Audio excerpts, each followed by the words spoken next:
Variety Show!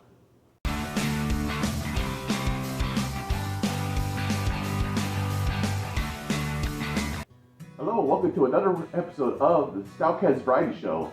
A little bit of this, a little bit of that. Start these off with some sit-down comedy. Get it? So whoever came up with the policy the customer's always right, I bet you one night a carrot hacked into the computer system of all the major companies and typed it in. Why do professional sports have so many viewers and the athletes get paid so much money? I mean, my job, when I still was working at the office, now I'm at home, working at home. We didn't have an audience, and we definitely didn't get paid as much money as they do. I mean, it wasn't like a collating contest or like a typing race. You have like a box lifting competition or a chair sled event. And did you know there's actually positions for researchers during sporting events? I mean, like, they go ahead and like dig up information from their lives and like their past experiences. They'll be like, oh yeah, back in the second grade, he used to pull little Susie's hair. They're about as useful as like a CD or DVD rewinder. You ever wonder why there's such a thing called first class postage? I mean, a letter's a letter. I don't care how it travels as long as it gets to where it's supposed to be. I mean, it's not like they got free drinks and an extra blanket on their trip. Oh, here's a little funny story for you. Well, I was working at the office. Every once in a while, we'll have a food day where each one of us would bring in something, and we'll have a buffet of different foods brought in. And whatever's left over, we would leave in the lunchroom fridge. So we'll just help ourselves in the next few days, whatever was left over. Well, the one day the coworker went ahead and took out a container and started dishing some of the food out onto their plate. And another coworker was like, whoa, hold up, that's my lunch.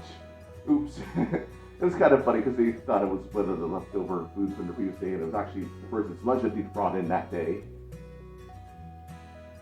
All right, I'm going to go ahead and show you some of my latest art that I did.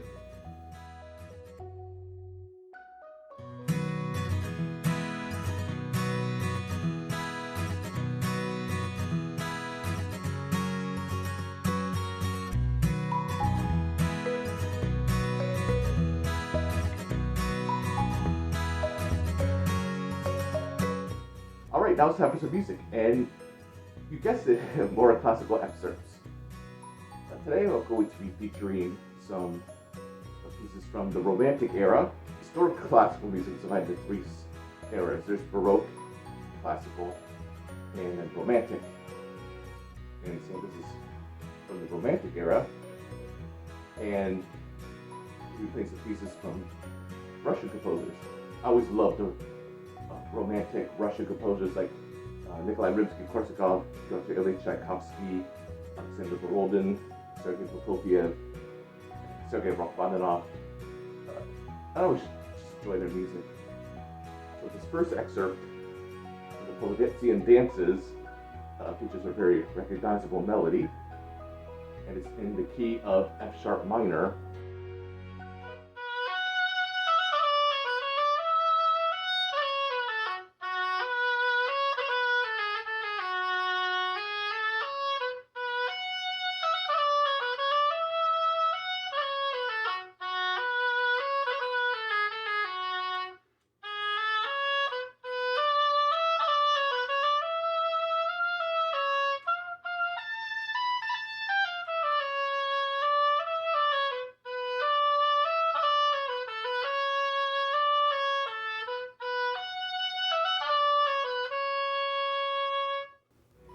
Alright, the next piece I'm going to be playing is also from the Polovetsian dances by Alexander Borodin.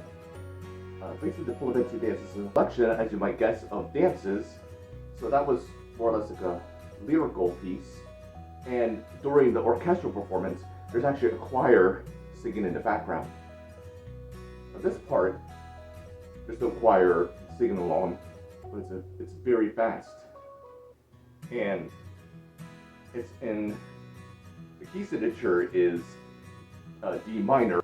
So the tempo is Allegro vivo, and if you recall from one of my past videos, Allegro is Italian for fast, and vivo means lively, so it's fast and lively.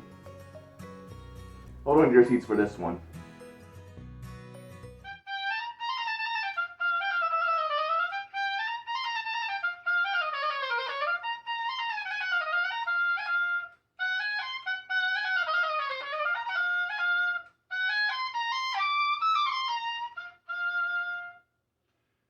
Alright, the next piece I'm going to play is from Nikolai Rimsky-Korsakov's Scheherazade.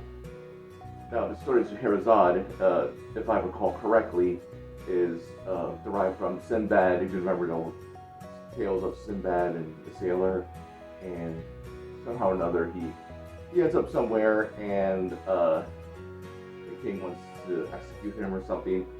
However, the princess is enamored by him, and he actually tells her stories, and that's how he stays alive, something like that. I haven't done my research on this, so yeah. But anyway, Nikolai Rimsky-Korsakov composed music in reference to the story, and there's multiple different. I love the piece of music. If you have a chance, you can listen to the whole thing. It's beautiful music. It's basically 4 different movements. This one is a very recognizable solo in the beginning of the second movement, I believe it is. And it starts off with a bassoon solo, and the oboe comes in and takes over the melody. It's really nice. Now this is in the key of B minor.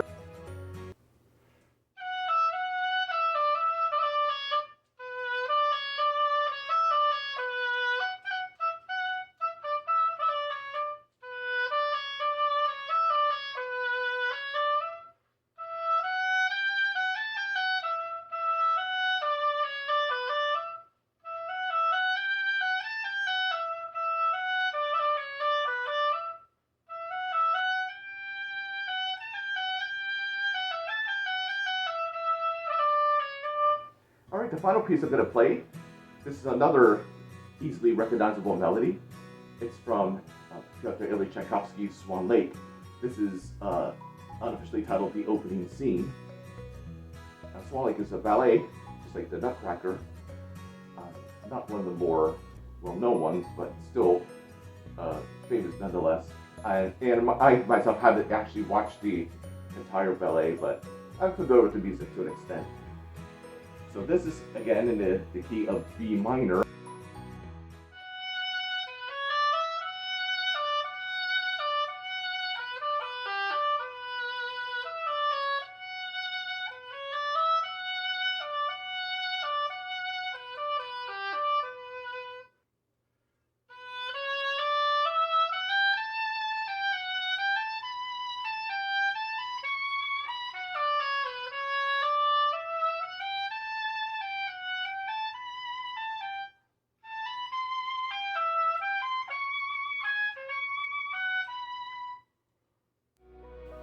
Well, there you have it, folks. Another episode of the Stalkaz Variety Show. I hope you guys enjoyed it. Go ahead and give this video a like, comment, and subscribe. And if you already subscribed, go ahead and hit that bell icon.